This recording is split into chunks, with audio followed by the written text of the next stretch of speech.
Congressman Adam Kinzinger, member of the House Foreign Affairs Committee and a pilot in the Air National Guard. Good to see you this morning, sir. You too. Thanks. Okay, so what do we do with North Korea? And is China a reliable partner in this? The president has said, hey, they tried, it didn't work. We can't be given up that easily with that partner. They're not a reliable partner yet. They need to be. I had a meeting yesterday, a few of us with H.R. McMaster, and I got to tell you, this administration, HR, everybody has their grasp of what needs to be done. I have a lot of pride in their ability to do it, but it's not easy. It's kind of a two-front approach. Number one, we have to force China to engage. We tried to do that with a carrot. It's not working, so there's going to have to be a stick. I think ultimately there's going to have to be sanctions against Chinese companies that do business with North Korea to force pressure that way. And then secondly, we have to begin to have the right military posture, not just in executing a war in North Korea, which God forbid may have to happen, hopefully not, but in terms of missile defense here at home and in terms of the ability to destroy an intercontinental ballistic missile in its boost phase or even before it takes off. So that's the kind of investments why we talk about the need to invest more in the military, and that's what we're dealing with out here. But we can do this right, but we need China to engage, and they haven't quite effectively yet.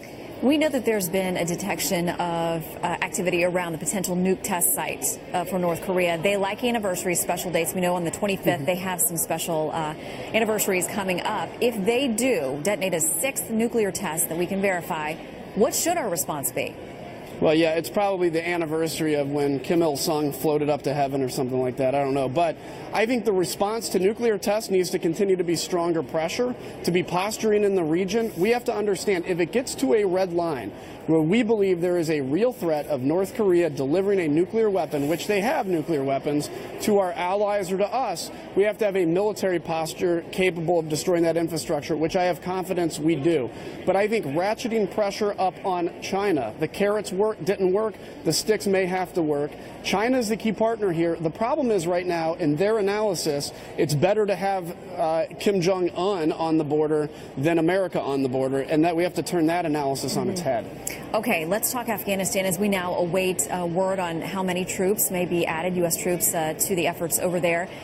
Some critics don't like that the president is delegating that to Secretary Mattis. Others think give the military more control over what they're doing.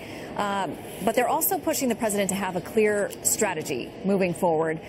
There's a piece in the Wall Street Journal that is by David Petraeus and Michael O'Hanlon saying this: America's leaders should not lose sight of why the U.S. went to and has stayed in Afghanistan.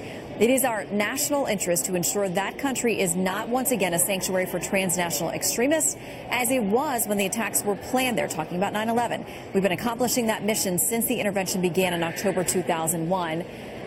But here we are 16 years later, still not officially mission accomplished there by any means. No, and it's going to take a long time. I agree. We have to put the clear mission out there.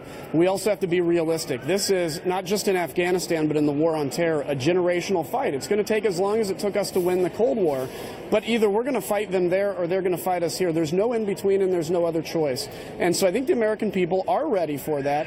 But we finally have a commander-in-chief that can make that statement. Keep in mind, for 8 years, I can't even remember maybe one time I heard President Obama talk about the need to be in Afghanistan. Otherwise, he ignored it and avoided it.